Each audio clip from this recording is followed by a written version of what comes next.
명의와 함께하는 휴앤락. 오늘의 주제는 대장암 편입니다. 이 자리에 부산대 대장학문외과 조홍재 교수님을 모셨습니다.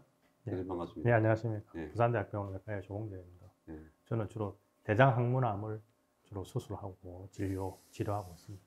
오늘 촬영은 남구 용호동에 있는 그 익스피리언스 부산에서 촬영을 진행하고 있습니다. 이곳은 그 외국인들이 한국 가정식을 제대로 체험해볼 수 있는 그런 공간이라고 하는데요. 또 이 쿠킹 클래스까지도 하고 있는 곳이라고 합니다. 네, 본격적으로 토크를 시작해 보겠습니다. 교수님, 식습관이 소화되면서 기름진 음식도 많이 먹고 예. 그러다 보니 대장암 환자들이 많이 발생을 하고 있는데요. 그래서 우리나라 같은 경우는 전통적으로 위암이 항상 발병률 1위를 고수하고 있었는데 이제 근래 들어서는 위암 버금가게 대장암이 좀 많이 발병하고 있지 않습니까? 예. 그래서 이제 이 대장암 환자 수술 앞두고 있는 환자들의 좀 고민이 좀 많을 텐데 예. 대장암의 수술 전후를 좀 나누어서 좀 질문을 좀 해보도록 하겠습니다. 예. 통상 이제 기수에 따라서 이제 5년 생존이 좀 다를 텐데 예. 평균 잡아서 어느 정도라고 생존율을 잡고 있습니다. 이제 제가 이제 막 전공의를 하거나 할 때는까지만 하더라도 뭐 30, 40%, 50% 이 정도를 말을 했었는데 최근에는 뭐 항암 치료라든가 수술 기술이라든가 이런 게 많이 발전해서 5년 생존율이 한 70% 이상 그렇게 잡고 있습니다. 전체적으로 봤을 때.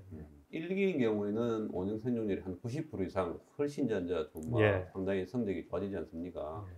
그래서 근데 이제 이 대장암이 보통은 이제 선종 단계에서 이제 대장암으로 이제 좀 발전한다고 하는데 그 성적이 좋기 위해서는 선종 단계에서 빨리 발견해서 좀 제거를 하는 게 좀 환자 회복도 빠르고 5년 생존율이 좋을 수 있는데 이런 이제 선종 단계에서 빨리 그 확인을 하기 위해서는 어쨌든 대장 내시경을 통해서 빨리 진단하는 게 중요하고 그래서 대장 내시경을 좀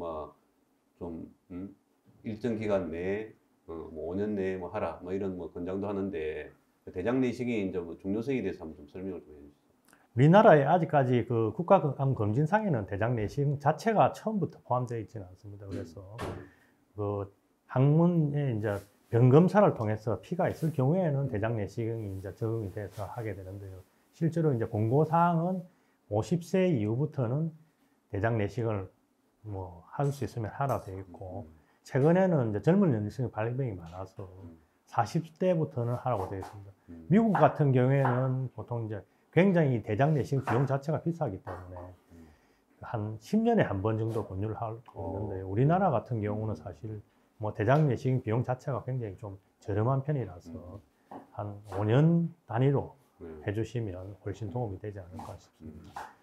보통 이제 50대 이후에는 한 5년에 한 번 정도 하라고 이제 권고를 하고 있는 상황인데 말씀 중에도 이제 최근에는 젊은층 환자들이 좀 또 빈발한다는 그런 좀 뭐 이제 보고가 좀 있는데 어느 정도입니까? 최근에 이제 우리나라 그 음식 습관 자체가 기름진 음식을 좀 많이 먹고 술을 많이 마시게 되고 그리고 스트레스가 심한 상황에 놓이는 경우가 많습니다. 그래서 사실 젊은 30대 심하게는 20대에서도 많이 발병을 하고 있습니다. 그래서 우리가 이제 20대, 30대는 사실 암이 발생할 거라 생각을 잘 안 하기 때문에 뭐 증상이 있어도 그냥 무시하고 넘어가는 경우가 꽤 있습니다. 그러지만 뭐 항문의 출혈이 지속적이거나 체중이 빠지거나 갑작스럽게 평소에 없던 변비 증상 같은 게 있을 경우에는 적극적으로 대장 내시경을 해보는 것이 추천되겠습니다. 특히 작년 같은 경우는 제가 일주일 간격을 연속해서 20대 후반 환자 2명을 수술한 적이 있고요. 막 제대한 환자인데 군에 있을 때 환경이 안 좋으니까 검사가 안 됩니다. 근데 그 분이 이제 변비가 막 심했는데 본인은 그냥 단순한 이제 스트레스 때문에 변비일 거라 생각하고 그냥 검사를 안 하고 그냥 간과하고 넘어갔는데 나중에 보니까 직장암이 발견돼서 사실 수술을 하기는 했습니다만 몇 년 뒤에 사망한 그런 경우도 있었어요. 너무 늦게 발견된 거죠. 너무 늦게 발견된 거죠. 만약에 이런 증상이 있을 때는 젊은 층이라도 적극적으로 대장 내시경을 하는 게 앞으로 예후라든가 뭐 치료라든가 이런 것에 대해서 훨씬 도움이 되겠습니다.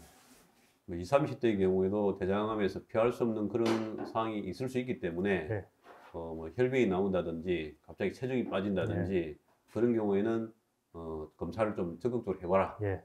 그러면 이제 대장암 수술에 대한 이야기를 조금 좀 해보자면요. 되게 또 이제 대장암 수술을 앞둔 환자들이 또 이제 가장 두려워하는 게 이제 그 대변 주머니, 인공항문이지 않습니까? 그래서 이제 항문에 이제 아주 가까운 그 직장암인 경우에 좀 이런 경우가 좀 그 문제가 될 텐데, 자기 항문을 살리고, 이제 그 장루를 따로 만들지 않는 그런 방법을 이제 많은 환자들이 원할 텐데, 어떻게 수술을 하는 게 최선입니까?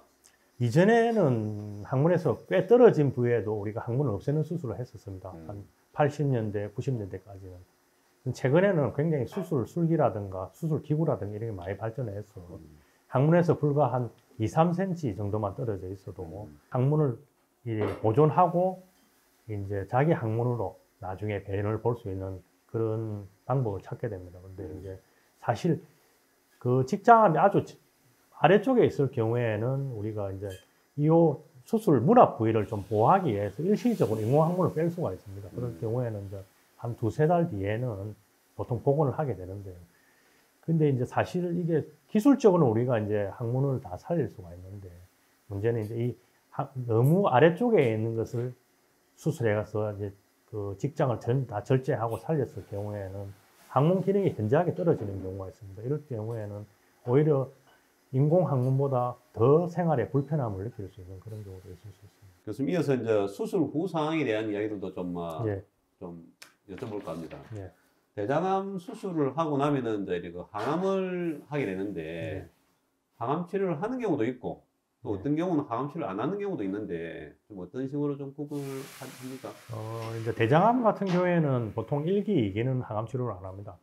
근데 이제 2기 중에 좀 재발 가능성이 높다고 있는 하이 리스크 그룹이 있습니다. 그럴 경우에는 이제 항암 치료를 진행하게 되고, 3기와 4기는 뭐 물론 당연히 항암 치료를 해야 됩니다. 직장암 같은 경우에는 사실 이제 우리가 직장이라는 그 장기 자체가 그 골반각 내에 있기 때문에 이 수술이 불완전하게 이루어질 가능성이 조금 있습니다. 그래서 직장암 같은 경우에는 2기부터 항암 치료를 진행을 하게 됩니다. 항문에서 좀 가까이 있는 직장암 같은 경우는 방사선 치료를 같이 동반하게 됩니다. 그래서 이제 항암 치료를 하면은 좀 많이 좀 힘들어도 하던데, 이 항암 치료를 하면은 그래 머리가 많이 빠지던데 좀 어느 정도입니까? 처음 경험이 없는 분들은 이제 그걸 조금 걱정을 조금 정도 하시는데 주위에 누가 항암 치료를 받았던 경험이 있는 분들은 굉장히 걱정을 많이 하십니다. 부작용이 심하던데 머리카락이 완전히 다 빠지던데 그런데 이제 사실 이 대장암에 대한 항암 치료는 사실 다른 암에 비하면 이 부작용 정도가 조금 낮습니다. 대장암이나 직장암 2기, 3기의 항암 치료는 항암 치료를 하게 되더라도 부작용 발생 빈도도 조금 낮고 머리카락이 빠지긴 하지만 평소보다 이 항암 치료를 하기 때문에 컨디션이 떨어져서 조금 더 빠지는 정도 수준이지 머리카락이 왕창 다 빠지거나 이런 경우는 거의 없습니다. 이제 4기의 항암 치료 같은 경우는 그 이리노테칸이라는 제제를 쓰게 되는데 그 제제를 썼을 경우에만 머리카락이 왕창 빠집니다만은 이제 그렇다 하더라도 이제 이 항암 치료가 마치게 되면 다시 머리카락이 다 나기 때문에 이 탈모에 대한 걱정은 너무 안 하셔도 됩니다. 그리고 이제 수술 받고 나면은 아무래도 이제 좀 화장실 가는 문제가 조금 더 고민일 텐데 또 좀 변이 잦아서 좀 화장실 자주 들락거리는 그런 경우도 좀 생길 텐데.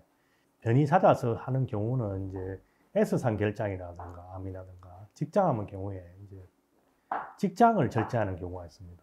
사실 이 직장의 기능이란 게 뭐냐 하면 우리가 변을 이렇게 하루에 내려오면 바로 그냥 장 운동에 있을 때 변을 보러 가는 게 아니고 이제 변이 내려오면 우리가 한 150에서 200cc 정도 변을 좀 모아놨다가 하루에 1회 내지 2회 정도 장 운동이 있을 때 가서 변을 비우게 되는데요. 이제 우리가 이제 S상 결장암이라든가 직장암 할 경우에는 이걸 다 없애기 때문에 우리가 충분히 그 연결된 장이 늘어나기 전까지, 그러니까 적응하기 전까지는 우리가 이제 하루에 심할 경우는 20번 내지 30번 정도 갈 수도 있고. 근데 보통 이제 수술을 하게 되면 우리가 이 적응하는 기간은 보통 6개월에서 2년까지를 보고 있습니다. 그래서 7, 80%의 환자들은 돌아오게 되고 한 20% 정도는 이제 그 뒤로도 계속 하루에 한 4-5번 정도 변을 가는 적응이 안 될 경우에 그런 경우가 있고 아주 드물게는 뭐 하루에 한 10번에서 20번 정도 계속 할 수 있는 경우도 있습니다. 그럼 저희 그 수술 끝나고 나서 이제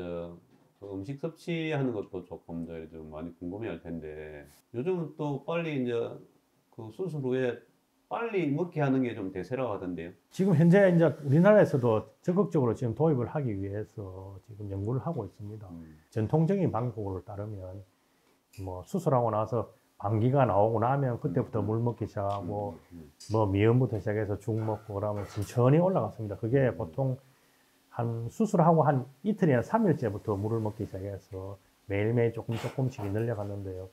실제로 이제 외국 같은 경우에는 수술 첫날부터 물을 먹고 그 다음날 뭐 미음이라든가 해가 뭐 짧게는 한 4일, 5일 되면 일반적인 이제 음식을 먹으라고 이렇게 빨리 회복을 하게 돼요. 사실은 그 환자가 회복하기 위해서는 굉장히 먹는 게 굉장히 중요합니다. 그래서 그렇게 하고 있는데 우리나라도 아마 아직까지는 우리 전통 세대의 그 할머니, 할아버지들은 이 빨리 먹어가지고 빨리 회복하는데 대보다는 내가 수술을 했는데 빨리 먹어서 되겠나.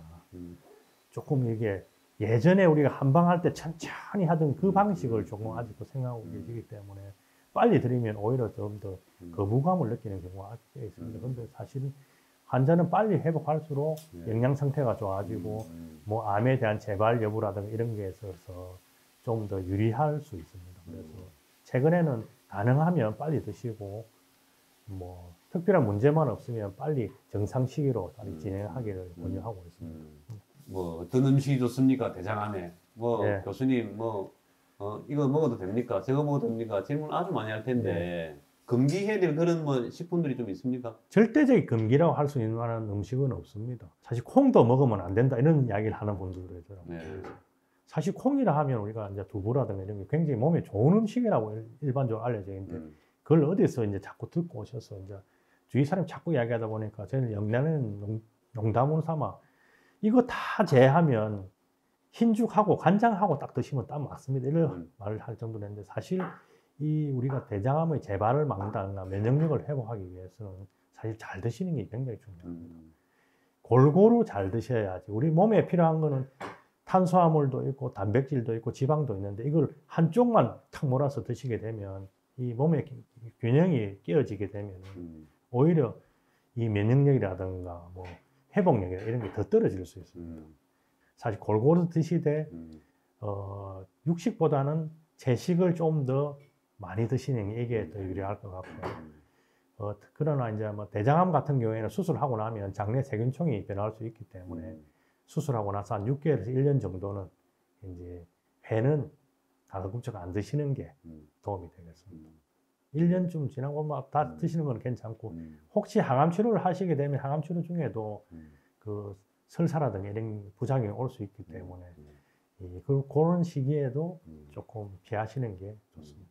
골고루 섭취하라, 채소를 많이 섭취하라 뭐 이런 말씀하셨고 과일은 어떻습니까, 교수님? 암을 예방하기 위한 음식 중에 하나가 이제 채소도 많이 먹으라, 과일도 많이 먹으라 합니다. 근데 나이가 드신 분들은 당뇨라든가 이런 경우가 꽤 있거든요. 사실 비타민 C라든가 뭐 이런 베타카로틴 이런 걸 섭취하는 그 면에서는 굉장히 유리한데 당뇨 조절 측면에서는 굉장히 불리할 수 있습니다. 그래서 뭐 과일보다는 진짜 채소를 위주로 해서 드시는 게 훨씬 유리하지 않을까 이렇게 생각합니다. 당 조절이 뭐 가능한 사람은 뭐 관계 없겠지만은 과일보다는 채소 위주로 드시는 게 훨씬 유리하다 할 수 있겠습니다. 그리고 이제 수술을 하고 나면은 이제 좀 그 수시로 이제 교수님 찾아서 이제 추적 관리를 좀 하게 될 텐데 뭐 어느 정도 그 텀을 두고 하는 게 최적입니까? 물론 사람마다 이제 환자마다 다 다르겠지만 보통은 우리가 한 6개월 정도 되면 CT하고 대장 내시경을 해서 한 번쯤 이렇게 우리가 혹시 이상이 없는지를 한번 확인하고 그 뒤로는 보통은 1년 정도의 단위를 두고 대장 내시경과 CT를 통해서 우리가 이제 환자가 재발을 혹시 한다든가 다른 병변이 생긴다든가 확인하게 됩니다. 실제로 우리가 경험해 보시면 아시겠지만 대장암이 생기더라도 증상이 잘 없습니다. 뭐 출혈 말고는 사실은 이게 우리가 뚜렷이 알 만한 증상은 잘 없기 때문에 그래서 이제 우리가 CT라든가 대장 내시경을 통해서 이 혹시나 재발할 위험성을 계속 대비해야 된다고 봅니다. 이상으로 대장암의 수술 전, 수술 후 관리법에 대한 이야기를 조홍재 교수님부터 들어봤습니다. 교수님 감사합니다. 네, 감사합니다. 네.